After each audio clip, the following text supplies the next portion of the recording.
हाँ जी बच्चों, हेलो, कैसे हो आप सब।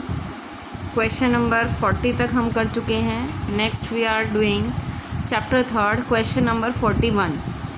Let's read the statement very carefully. In question number 41 the statement is PQ and R. There are three partners. PQ and R are partners in the partnership, sharing profits and losses in the ratio of 5:4:3. This is the ratio. Balance sheet is given. In assets, cash at bank, sundry debtors, stock, furniture, plant and machinery. Liability side, creditors, outstanding expenses, general reserve. ध्यान रखोगे बेटे, general reserve given है, general reserve, capital account. Okay. Further, it was decided that with effect from 1st April 2019, the profit sharing ratio will be 4:3:2. Ratio change हो गया ना 1st April 2019 से 4:3:2. For this purpose, the following revaluations were made. Assets and liabilities को revalue किया है. Number first, furniture be taken at 80% of its value. Furniture जितना भी है, फर्नीचर अब कितना हो जाएगा, 80% हो जाएगा. देखो बैलेंस शीट में हमारा फर्नीचर कितना है, फर्नीचर बैलेंस शीट में 60,000 है. अब ये कितना हो जाएगा, 80% रह जाएगा, 48,000. तो फर्नीचर पर लॉस हो रहा है 12,000 का. ठीक है, इसकी एंट्री हम कर चुके हैं, लॉस की entry. Stock be appreciated by 20%. Appreciated मतलब बढ़ाना, इंक्रीज़ करना. स्टॉक 20% इंक्रीज़ हो जाएगा. बैलेंस शीट में देखो स्टॉक की वैल्यू क्या है. In balance sheet stock is ₹3 lakh. 3 lakh 20% appreciate करेंगे, मीन्स वी आर इंक्रीजिंग 60,000. तो स्टॉक पर प्रॉफिट हो गया 60,000 का.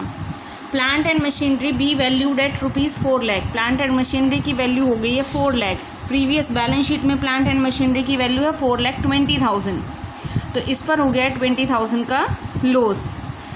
And next is create a provision for doubtful debts for ₹10,000 on debtors. Debtors पर 10,000 डाउटफुल डेट्स बनाना है, प्रोविज़न बनाना है. आउटस्टैंडिंग एक्सपेंसेस भी increased by 3,000.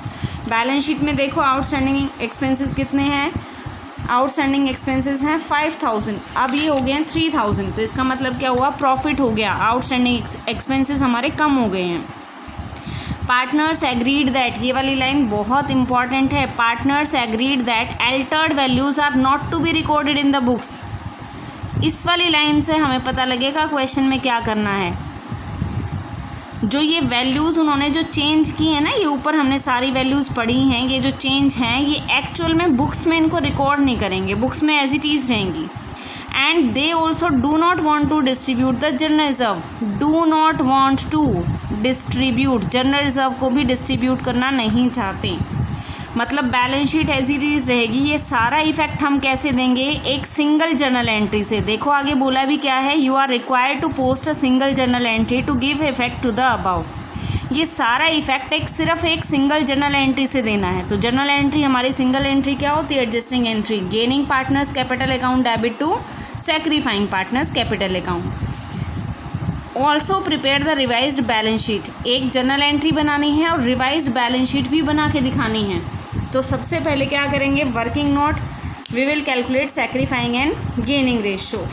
Old ratio book में गिवन है, देखो 5:4:3.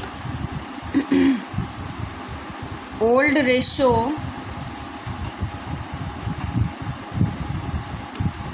5:4:3 और न्यू रेशियो भी गिवन है. न्यू रेशियो हो गया है 4:3:2. तो कंपेयर करेंगे ओल्ड वर्सेस न्यू. ठीक है, पी का चेक करेंगे पहले. पीज ओल्ड रेशियो वॉज कितना था, 5/12. ठीक है, 12 कैसे आया, 5 + 4 + 3, आपको पता है ये सब. New ratio new share, P का शेयर कितना हो गया न्यू, 4/9. ओके, तो कंपेयर करो इसको. एलसीएम आ गया 36, 3 * 5 3 * 15, 4 से 16. ओल्ड 15 था पी का, न्यू 16 है. तो क्या हुआ, इसको 1/36 का गेन हुआ है. ऐसे ही क्यू का कंपेयर करेंगे। क्यू का ओल्ड रेशो क्या है 4/12 और न्यू क्या है इसका 3/9। ऐसे ही इसका एलसीएम लेंगे 36, 3 × 4 कितना हो गया 12 और 12। ओल्ड भी इसका न्यू था 12 भी आ रहा है ना, ओल्ड भी न्यू था और ओल्ड भी 12 था और न्यू भी 12 था, तो इसका कोई सेक्रीफाइस नहीं है, कोई गेन नहीं है। नो सेक्रीफाइस नो गेन, तो क्यू को इंक्लूड नहीं करेंगे एंट्री में। ऐसे ही आर का कंपेयर करेंगे। R old share is 3/12 and new is 2/9। LCM 36, 8। R ने क्या किया है सेक्रीफाइस किया, पहले इसको 9 शेयर मिलते थे, अब इसको 8 मिल रहे हैं। 1/36 सेक्रीफाइस। क्लियर है, तो ये अपना वर्किंग नोट बन गया है। क्या हुआ है यहाँ पर पी को 1/36 का गेन हुआ है और आर ने सेक्रीफाइस किया है 1/36 का। ठीक है, तो अब इस वर्किंग नोट के बाद नेसेसरी जर्नल एंट्री देखो। जर्नल एंट्री विल बी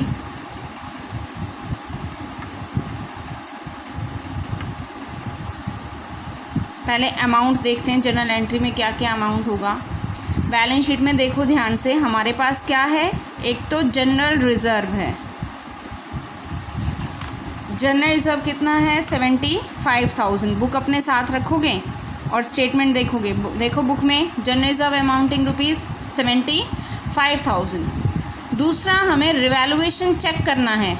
अब देखो रिवैल्यूएशन की कोई जनरल एंट्री नहीं होगी क्योंकि हम बुक्स में रिकॉर्ड नहीं करना चाहते ना, ये सारा इफ़ेक्ट सिर्फ हम क्या करना चाहते हैं, एक ही एडजस्टमेंट एंट्री के थ्रू देना चाहते हैं। तो जो भी रिवैल्यूएशन के अपने 4 पॉइंट्स थे, उन 4 पॉइंट्स पर वैसे ही प्रॉफिट या लॉस चेक करेंगे। 4 पॉइंट्स है ना हमारे रिवैल्यूएशन के, उस पर प्रॉफिट और लॉस चेक करेंगे। तो देखो फर्नीचर पर क्या हो रहा है, फर्नीचर 80% हो गया, तो फर्नीचर पर क्या हुआ, फर्नीचर लॉस ₹12,000 का हो रहा था ना, चेक कर लो एक बार। 20%, हाँ जी, ठीक है। लॉस को हम ब्रैकेट में दिखा देंगे। स्टॉक इंक्रीज़ हो रहा है, स्टॉक पर क्या हो रहा है, प्रॉफिट ऑन स्टॉक रुपीज़ कितना इंक्रीज़ किया है 20%। देखो स्टॉक की वैल्यू कितनी है बुक्स में 3 लाख, 3 लाख का 20% 60,000। एंड प्लांट एंड मशीनरी की वैल्यू दे दी है 4 लाख हो गई है, तो इस पर क्या हुआ हमें loss on plant and machinery, क्योंकि पहले 4,20,000 की थी, अब 4 लाख होगी, तो इस पे 20,000 का लॉस है। लॉस को ब्रैकेट में दिखा देंगे। एंड प्रोविज़न बनाना है। प्रोविज़न भी क्या होता है अपना लॉस ऑन डेटर्स पर लॉस हुआ है how much 10,000। And fifth point also there, what is this fifth point, fifth point is outstanding expenses be increased by 3,000, increased by 3,000, ठीक है, बाय है तो इसका मतलब लॉस हो गया, इंक्रीज हो गया, लॉस ऑन आउटस्टैंडिंग एक्सपेंसेस ₹3,000, ठीक है, लॉस है ब्रैकेट में। अब रिवैल्यूएशन का चेक करो, टोटल हमारे पास क्या इफ़ेक्ट आया है, 12,000 लॉस, 20,000 लॉस, 10,000 लॉस, 3,000, कितना हो गया 20, 10, 30, 33, 35, 45, 60 का प्रॉफिट हो रहा है और 45 का लॉस हो रहा है, तो टोटल अपने पास कैलकुलेशन आ गई है 15,000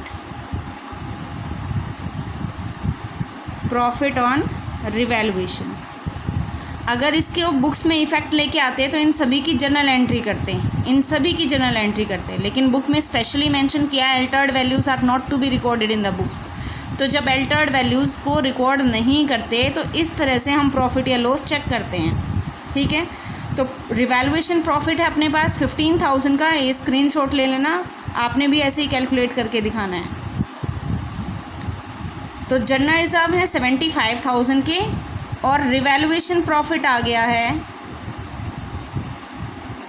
रिवैल्यूएशन प्रॉफिट अपने पास है 15,000। टोटल जो अमाउंट एडजस्ट करना है that will be 90,000 adjusted amount.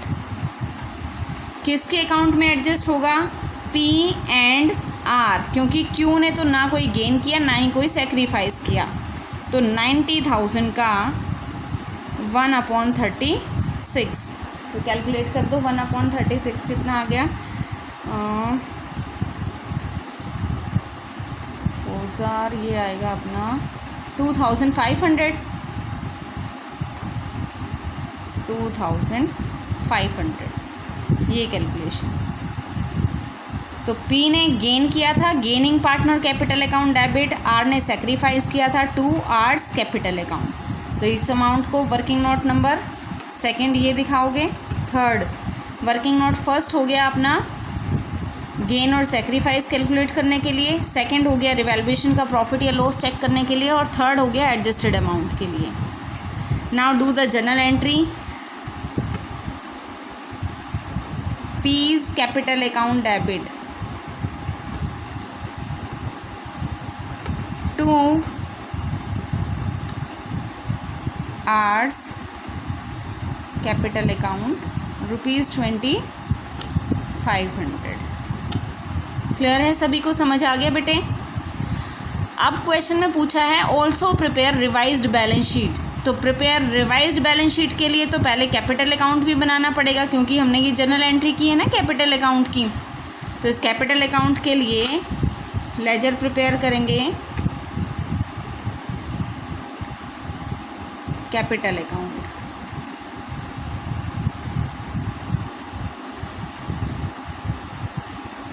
P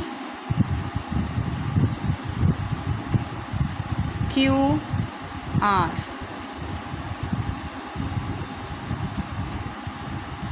credit side debit side, P Q R. First of all open by balance BD। देखो बुक में क्या क्या बैलेंसेस हैं अपने पास पी क्यू और आर के। 4 लाख, 3 लाख एंड 2 लाख। 4 लाख, 3 लाख एंड 2 लाख। एक ही एंट्री की है हमने, पी को डेबिट किया है 2,500 से, डेबिट साइड लिख दिया 2,500। आर को क्रेडिट किया है 2,500 से, आर को किया है बाय पीज कैपिटल अकाउंट और पी को किया है to R's capital account. Q को कुछ किया ही नहीं। तो न्यू बैलेंसेस निकाल दो अब। Both side total, both side total, same total दोनों साइड आएगा। 4 लाख, 3 लाख, 2 लाख, 2,500 इसका आएगा। यहाँ पे 4 लाख, 3 लाख, ये आएगा 2 लाख 2,500। न्यू बैलेंसेस क्या हो गए? बैलेंस CD 4 लाख में से माइनस कर दो 2,500, ये आ गया अपना। करो ना भाई, माइनस करके बताओ कितना आ गया।